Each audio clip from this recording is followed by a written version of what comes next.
Oh, I've got some stuff prepared for I know you do. But we'll start with football, of course. Jaden Daniels was not originally on the practice field earlier today, but then after the media was shunned, as they always are a few minutes into practice, inside, magically he appeared, and Dan Quinn said, oh, no, he practiced. So, I don't know. I think it's a lot of just, kind of games that sometimes these teams and these coaches like to play. The Bears are playing it like, doesn't matter. Did you use 2 scout quarterbacks this week, Coach Eberflus? Nope. Mariota ran the exact same offense. That's what Eberflus said. He goes, no, we did not. And we'll play who we play. So they're trying to play cool. I think Washington's trying to play games.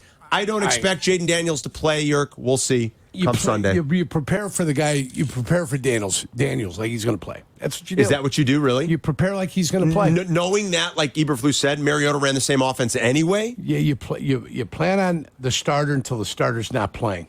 And then you adjust to the backup, period. Okay. Yeah, that's the way I worked it. That's the way you guys did it? That's the way we always worked it. Okay. Pretend like he's going to play. Don't until they say he's not playing, he's playing. For the Bears, the bad news is no Brisker, no Gordon.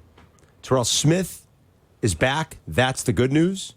But no Brisker, no Gordon. So can they survive another week without those two, Yerk? They're going to have to. Against a pretty good offense and a pretty good passing attack. It is different without Jaden. It's the deepest position on the team. It is. The defensive backfield. So, and they kept a lot of guys. So, yeah, can they survive? Sure. I'd prefer to have them. But can they survive? Yes. Yeah. Especially if Mariota's playing. This is a dangerous offense here in the first 6-7 weeks with Jaden Daniels. Number 1 in the NFL in points per game. One of only 6 teams averaging more than 6 yards of play. And a huge discrepancy between their rush EPA and everybody else's. They are number 1 by a long shot in the NFL. So the offense has done a lot of good things. And this will be the best defense they face, though.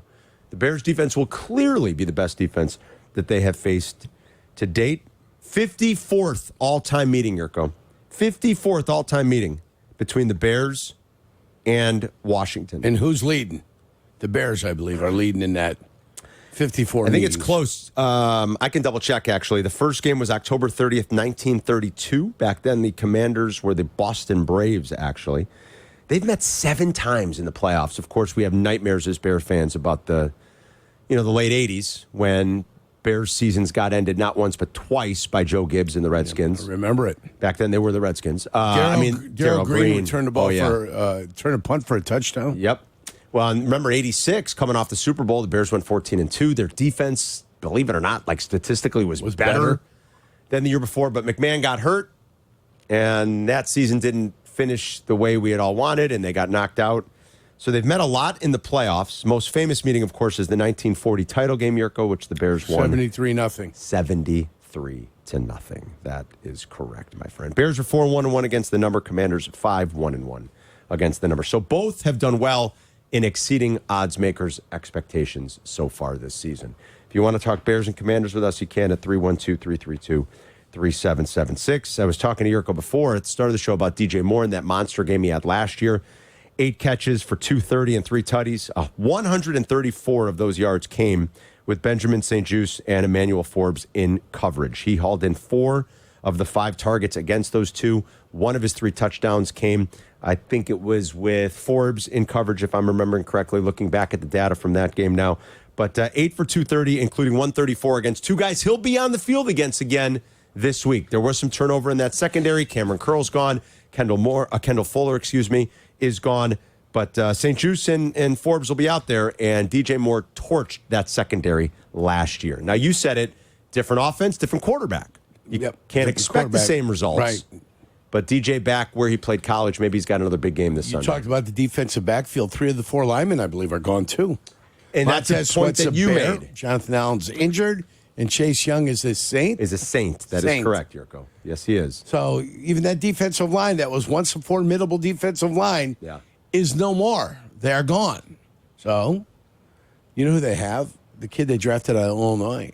Yeah, Johnny Newton. Yes. Yeah. Mm-hmm. He's there. Johnny Newton is there. So it'll be interesting to see what that young man can He's a young man. Dante Fowler's had a good year for them. He's had a real good year. He had a pick 6 last week. I think he's got 4 or 5 sacks already, Dante Fowler. So he's had he's a journeyman at this point. He's kind of bounced around.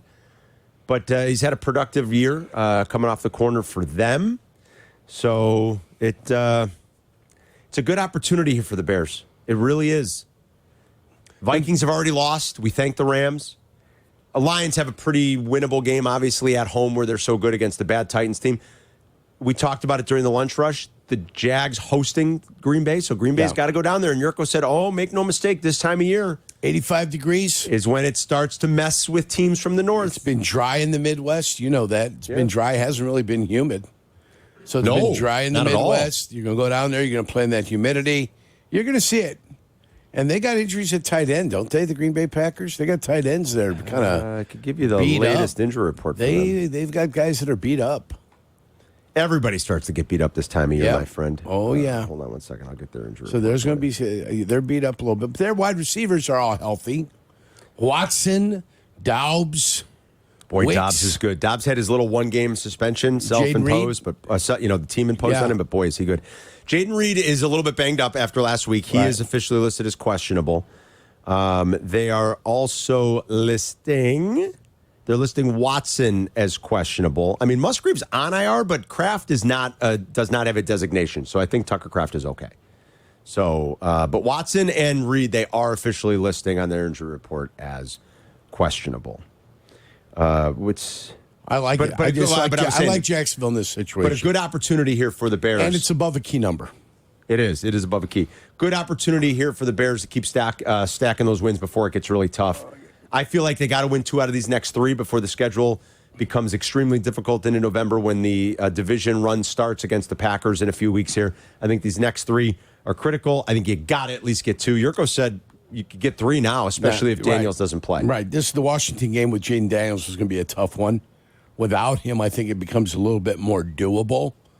So if this one gets doable, there's a real chance this team's 7-2 going into that tilt against the Packers. Mm-hmm. At home. At home, Carm. That's the difference. They got to win that game. At home. They have to win the home division games this year. You have to. That's getting flexed. It's imperative. Is that a flex possibility, Adam? That's a flex spot. Yeah, I think you've got a real crapper on. What's the Sunday night game? I think it's like Colts and someone. So will they flex it into the night, or could they do a Thursday flex? Oh, come on! You think they want to come to Chicago on at night? Come on! The main crew wants to come here. Yeah. So it's the Sunday night game. Sunday night game. Oh well, it's Colts Jets. Ugh. Oh God, do we need to see another Jets game? Enough. For the love of everything Both holy, those how teams much are Jets do we garbage. need to see? I don't think the Colts are garbage, in fairness, but